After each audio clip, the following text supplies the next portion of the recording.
રાધનપુરમાં જન આક્રોશ ઉગ્ર. મૂળભૂત સુવિધાઓના પ્રશ્ને મહિલાઓ સહિત રહીશોની ભૂખ હડતાળ. રાધનપુર શહેરમાં ગટર, પીવાનું પાણી, સફાઈ, સ્ટ્રીટ લાઇટ અને ખરાબ રસ્તાઓ જેવી મૂળભૂત સુવિધાઓના પ્રશ્ને લોકોનો રોષ ચરમસીમાએ પહોંચ્યો છે. વોર્ડ નંબર 1 થી 6ના રહીશો તથા મોટી સંખ્યામાં મહિલાઓએ નગરપાલિકા કચેરી ખાતે ધરણા અને ભૂખ હડતાળ શરૂ કરી તંત્ર સામે નારાજગી વ્યક્ત કરી છે. આંદોલનકારીઓનો આક્ષેપ છે કે અનેક વખત રજૂઆતો કરવા છતાં નગરપાલિકા દ્વારા કોઈ અસરકારક કાર્યવાહી કરવામાં આવી નથી. પરિણામે લોકોને રોજિંદા જીવનમાં ભારે હાલાકીનો સામનો કરવો પડી રહ્યો છે. નગરસેવક જયાબેન ઠાકોરે વિકાસના દાવાઓ વચ્ચે શહેરમાં ગટર, રસ્તા, પાણી અને સફાઈ જેવી મૂળભૂત સુવિધાઓના અભાવને લઈને તંત્ર પર ગંભીર સવાલો ઉઠાવ્યા છે.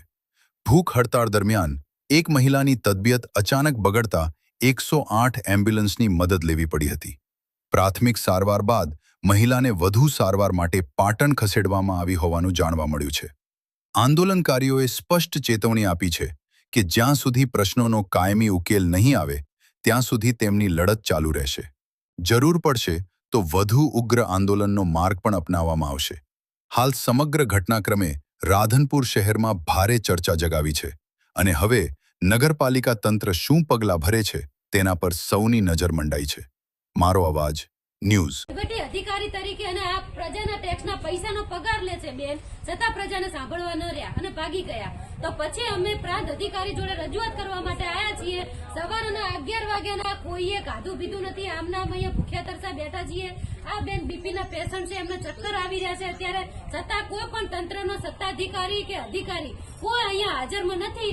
એક પણ મહિલા, એક પણ આ લેડીઝ બેઠા છે, એમાંથી કોઈ પણને જો કોઈ પ્રશ્ન બન્યો તબિયતને લઈને તો તમામ જવાબદારી સત્તા પક્ષની અને અધિકારીઓની રહેશે, એની અમે જાણ કરીએ છીએ. નગરપાલિકાનું કોઈ પણ સાંભળવા માટે આવ્યું નથી. અમે નગરપાલિકા રજૂઆત કરવા માટે 4 દિવસ પહેલા ગયા હતા અને ત્યારે અમને એક ટોળા સ્વરૂપે ભાવનાબેનને દર્શાવી દેવામાં આવ્યા કે ટોળું, અમે કોઈ ટોળું કે અમે આતંકવાદી નથી કે અમે એમના ઉપર હુમલો કરવા, બોમ્બ ફોડવા ગયા હતા. અમે તો એમને વોટ આપ્યો છે અને વોટર છીએ અને અહીંના મતદાર છીએ અને અમે એમને વોટ આપ્યો તો નહીં અધિકારને લઈને આ લોકો ગયા હતા ત્યાં રજૂઆત કરવા માટે સ્થાનિક પ્રશ્નની કે પીવાનું ભેળસેળ ગટરવાળું પાણી આવે છે, પછી ત્યાં રોડ રસ્તા સારા નથી, ખાડા ખીયાવાળા રસ્તા છે, કોઈ પણ જાતની કોઈ સુવિધા નથી, જેને લઈને વારંવાર અમે 1.5 વર્ષથી અમે રજૂઆત કરીએ છીએ, છતાં કોઈ સાંભળતા નથી. એટલે પછી અમે ત્યાં આગળ એમની આગળ ગયા, એમને ખોટા આક્ષેપો નાખ્યા કે અમને મારવા માટે. તો અમે જો એમને મારવા માટે ગયા હોય તો રાધનપુર નગરપાલિકામાં ઓલરેડી સીસીટીવી કેમેરા છે અને રાધનપુરની નગરપાલિકાની પ્રજા સમક્ષ રજૂ પોતે હાચા હોય, ભાવનાબેન પ્રમુખ તરીકે હાચા બેઠા હોય અને પ્રમુખને લાયક હોય તો એ કેમેરા જાહેર કરે રાધનપુર નગરપાલિકામાં કે અમે એમના ઉપર હુમલો કર્યો. હવે આ પ્રાંત ઓફિસ કે કોઈ નહીં આવે તો આગળનું શું વિશે? પ્રાંત અધિકારી આવે ન આવે, કલેક્ટર સાહેબ આવે ન આવે, સત્તાધિકારીઓ આવે ન આવે કે કોઈ કર્મચારી આવે ન આવે, અમે જેટલી રજૂઆત 1.5 વર્ષમાં કરવી હતી કરી ચૂક્યા છીએ.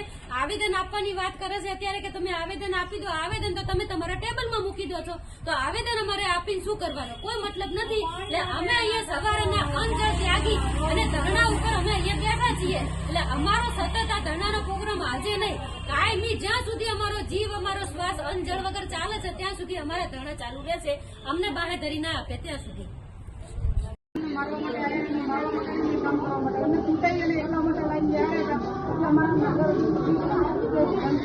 સાફ કરાવવા બદલે આટલું પાણી ચોમાસાની અંદર ગંદકી કેવી થશે?